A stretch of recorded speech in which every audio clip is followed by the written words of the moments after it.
Okay, picture this. You're scrolling online, maybe on social media, and bam, you see a video. It looks exactly like you. Uh-huh. But you're saying something totally wild, something you never say, or doing something, well, completely out of character. Right. It's you, but it's definitely not you. It's deeply unsettling when you first encounter it. Exactly. Unnerving is the word. And that, right there, is the world of AI deepfakes we're really diving into today. Yeah, and forget those funny face swap filters on your phone. This is different. Way different. We're talking about a technology that's moving incredibly fast and has some pretty serious implications for, well, what we believe online, what's real anymore. Precisely. It started out as quite niche AI research, Hmm. but now it's exploded. We're talking widely available tools for making synthetic media images, audio, video that are shockingly convincing. Super convincing. Like the source material mentioned, seeing a video of yourself doing something you never did, that boundary between real and fake just gets incredibly blurry. Alarmingly blurry. Yeah. So, our mission today really is to equip you, our listener, with the knowledge you need. We want you to understand what deepfakes actually are, how they're being used and sometimes misused out there. And crucially, how you might be able to spot them. We'll try to break it down without, getting bogged down in super technical Right. stuff. Keep it clear, keep it engaging. And what really gets me is how widespread this stuff is now. It's not just locked away in some high-tech lab. Not at all. It's practically at everyone's fingertips, which honestly has changed the game. Change the game how? Well, we're seeing deepfakes move from being just like internet curiosities or novelties, Right, like funny memes or something. exactly, to becoming actual operational tools. And often, unfortunately, they're weaponized for spreading misinformation or for, well, outright malicious acts. The source has some pretty stark examples just from the last year or two. Okay, let's get into that. These operational deepfakes. Where are we seeing the biggest impact first? Politics seems like a big one. Oh, definitely. Political disinformation is a prime area. Hmm. That 2024 New Hampshire robocall, that's a classic, if chilling, example. Yeah, remind us thousands of voters got a call. A call that sounded exactly like President Biden, telling him, don't bother voting in the primary. And the crazy part was how it was made. That's the kicker. It was created using a commercially available AI app. Cost almost nothing. Wow. So it's not just that it happened, it's that the barrier to entry for that kind of political manipulation is just gone. Pretty much vanished. The political consultant behind it even called it a test of voter gullibility, apparently. Oof. Yeah. But whatever the intent, the damage to trust, trust in the whole process is undeniable. And it's not just a U.S. thing, is it? The U.K. had issues, too. Right. Deepfake video clips of Prime Minister Rishi Sunak popped up on Facebook. He was supposedly endorsing policies that were completely made up. And again, the tools used. Multiple free AI deepfake platforms. That's what's concerning. You don't need a huge budget or like a team of tech wizards anymore. So anyone with a grudge or an agenda can potentially pump this stuff out. Potentially, yes. And then there's the example from India bringing deceased political leaders back to life, essentially, using generative AI for campaign speeches. That is unsettling. Deeply unsettling. But the source suggests it was actually quite effective. So you connect these dots. You see a pattern. Exactly. AI deepfakes are becoming this sort of industrial-scale propaganda machine in politics. Sobering. Okay, but it's not just politics. Our money's at risk too, right? Fraudsters are jumping on this. They are. They're leveraging the sheer efficiency of these AI generators, making scams much more convincing. Like that case of the older investor. Yeah, the 82-year-old who lost, nearly $700,000, all because of a deepfake video. Who was it supposed to be? Elon Musk, promising these incredible investment returns. And the really scary part, setting up that whole deepfake pipeline apparently only took him about 2 days. 2 days. That's wow. Instant fraud, basically. It signals a new era, yeah. Yeah. The speed and, frankly, the relative ease of deploying such sophisticated scams now is alarming. And it's not just vulnerable individuals, big companies too. I remember reading about that Erupt case. Oh, the engineering firm. Yeah, that was massive. They transferred $25 million?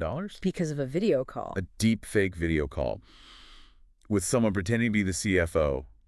They cloned his image using an AI photo generator and his voice using a real-time voice modulator.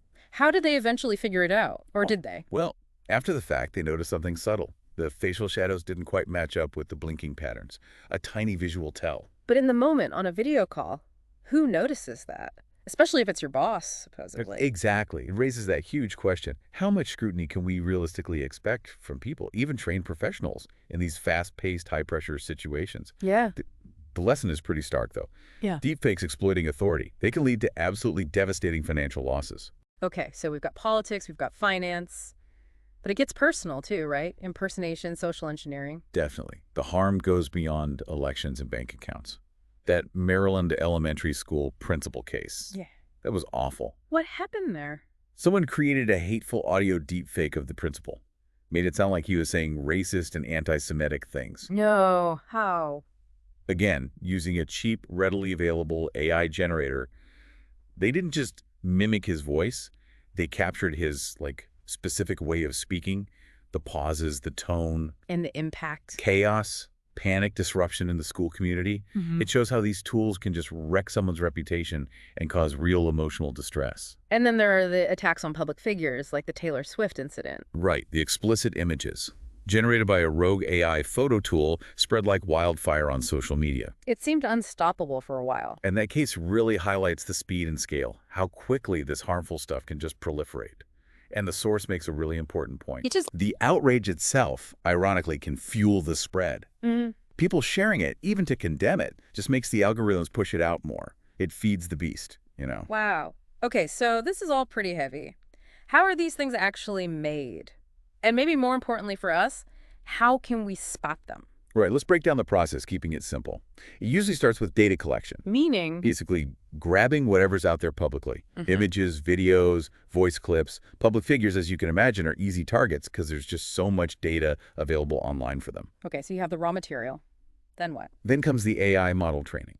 Hmm. This is where the AI learns the target's specific features.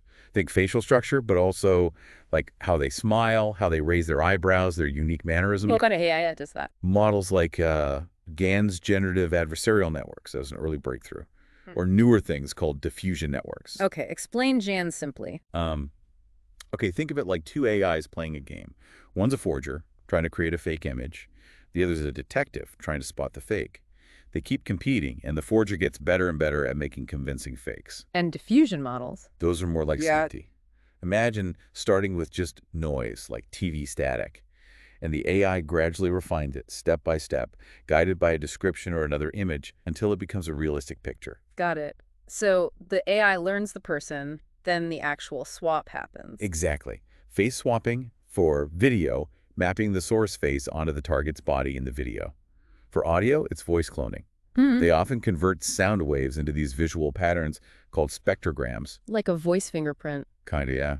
Then they manipulate that and convert it back into audio that sounds like the target voice. Feels like magic, but it's just math and data. Pretty much. Then there's post-processing. This is crucial for selling the illusion. Polishing it up. Yeah, correcting motion blur, matching colors between the fake face Yep. and the original video, maybe even adding a bit of artificial graininess to make it look like it was shot on a phone. And they use regular software for that. Often, yeah. Consumer-grade plugins you can buy online. It's surprisingly accessible. Okay, and finally, they put it out there. Deployment. Right. Telegram channels, burner social media accounts are common. Sometimes even live streaming is possible now. But there are ways to detect this stuff, right? It's not hopeless. Definitely not hopeless. Detection methods essentially try to reverse engineer the process. They look for the cracks in the illusion. What kind of cracks? Things like lips not quite syncing with the words, weird reflections or lack of reflections in the eyes, unnatural smoothness of the skin, audio frequencies that sound off. And there are tools and data sets for this. Yeah, big data sets like Face Forensics Plus are used to train AI detectors. And companies like Reality Defender have tools that scan for these kinds of manipulation giveaways. It's an ongoing battle, though. An arms race, basically. Absolutely. Detectors get better. Fakers find new ways to hide their tracks. So it sounds like there's a whole ecosystem of tools for making deepfakes. What's in this deepfake toolbox, as the source called it? It's pretty varied. You've got the more technical open source options like Deepface Lab or Face Swap. Powerful, but need some know-how. Often used by hobbyists, researchers, but also, trolls and bad actors. Okay. What about easier stuff? Then you have the user-friendly mobile apps, things like Zao, Reface. They make it super simple, point-and-click face swapping, basically. Less control, but easy access. And for businesses, I imagine they're using this too. Oh, yeah. Enterprise-level platforms exist. Synthesia, DID, Deep Brain AI. They market these for things like creating corporate training videos or marketing clips using synthetic presenters, AI avatars. See, it's hiring actors, I guess. That's the pitch. And on the voice side, tools like 11 Labs or Speechers are incredibly good now. Hmm. You only need a tiny audio sound, like seconds, to clone a voice Hmm. very convincingly. Just seconds. Wow. And what about just generating realistic faces from scratch, like those AI image generators? That's a huge factor. Tools like DALL-E, Midjourney, Stable Diffusion XL, they weren't built as deepfake tools, but they generate such photorealistic human faces now. That they can be easily plugged into the deepfake process. Exactly. Minimal editing needed sometimes.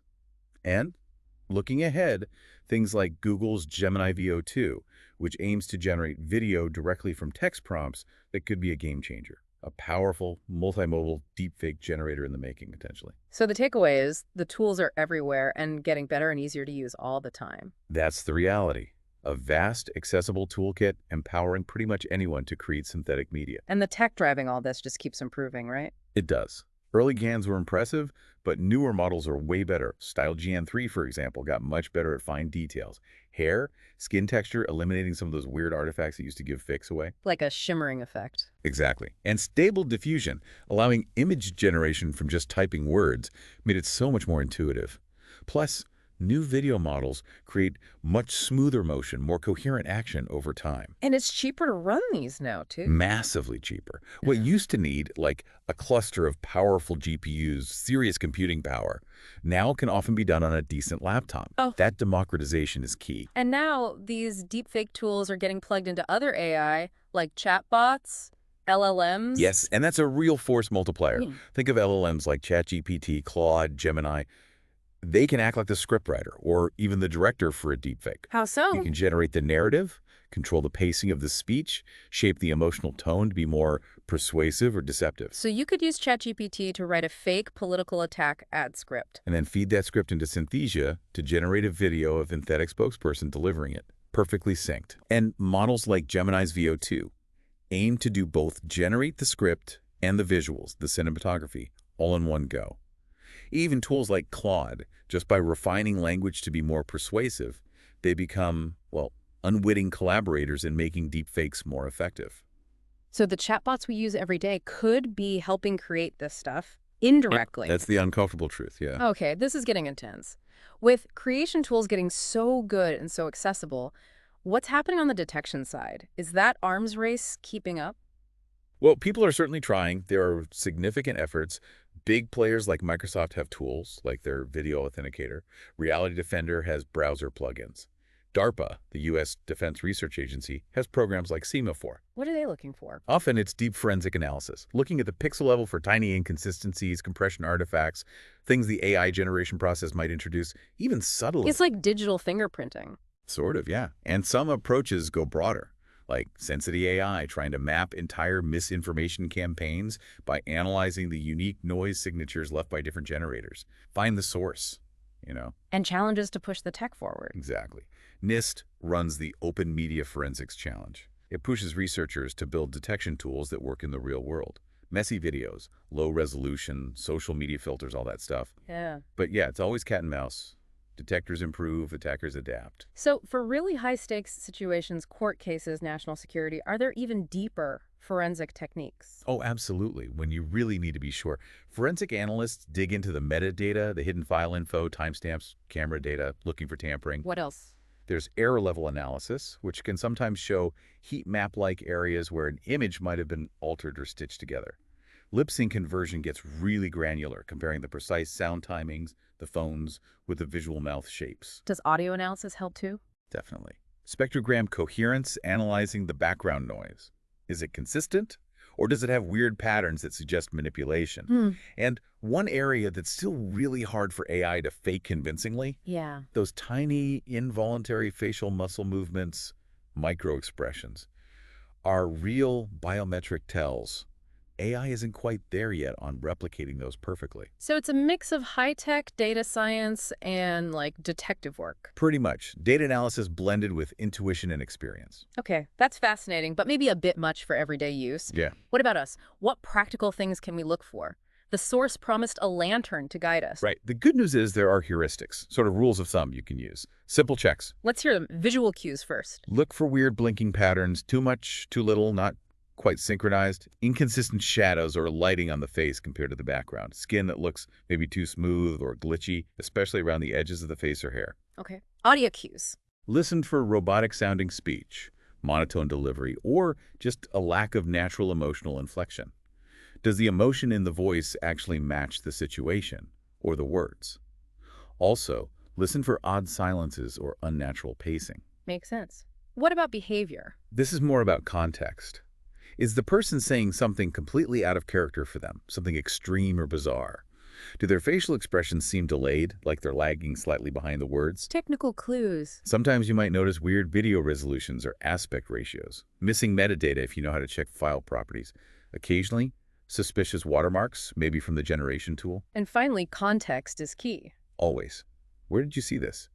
Is the content super sensational, designed purely to get a reaction? Is the source unreliable or anonymous? Always question the source and the motive. That's a really helpful checklist. And there was that WAT-CH protocol, too. Yes, watch. It's a great little acronym to remember for navigating this stuff responsibly. Break it down for us. W. Wait. Pause before you share something, especially if it feels off or makes you angry or scared. Just take a breath. Ask. Ask yourself, who made this? Why might they have made it? What's their agenda? Trace. Try to find the original source. Where did it first appear? Is it being reported elsewhere by credible sources? Sage. Check. Corroborate the information. Look at multiple independent, reputable news outlets or fact-checkers. Do they confirm it or debunk it? And he... Help. If you strongly suspect something is a deepfake or misinformation, report it to the platform. Don't just share it, even to criticize. Help stop the spread. Wait, ask, trace, check, help, WASH. That's really practical. It won't catch everything, but it's a solid framework for being a more critical, responsible consumer of information today. We've covered a ton today, from how these fakes are made, the tools, the risks. All the way to detection and how we can try to protect ourselves. And that quote from the source really sticks, doesn't it? The camera may never lie, but the bytes behind the pixels certainly do. Yeah. It captures it perfectly. This technology is transformative. It has amazing positive potential, for sure, in accessibility, creativity. But the potential for misuse is just huge and growing. Absolutely. Right. It really challenges our fundamental perception of reality online. So wrapping this up, what's the single most important thing for you, the listener, to take away from this deep dive? I think it's recognizing your own power and responsibility here. Technology, regulation, they're part of the answer. But ultimately, as the source stressed, you are the last line of defense. The final filter. Exactly. Your critical thinking, your healthy skepticism. That's still the most effective tool we have against this tide of synthetic media and misinformation. That really is a powerful thought to leave people with. So as we finish up, maybe something to chew on. In this world where seeing isn't always believing anymore, what does that mean? Right. What are the deeper implications for trust, for truth itself, for how we understand media, how we connect with each other? It's a big question, no easy answers, but definitely worth thinking about long after this conversation ends. Absolutely. Be critical, be curious, and maybe share some of what we talked about today. Help others become aware too.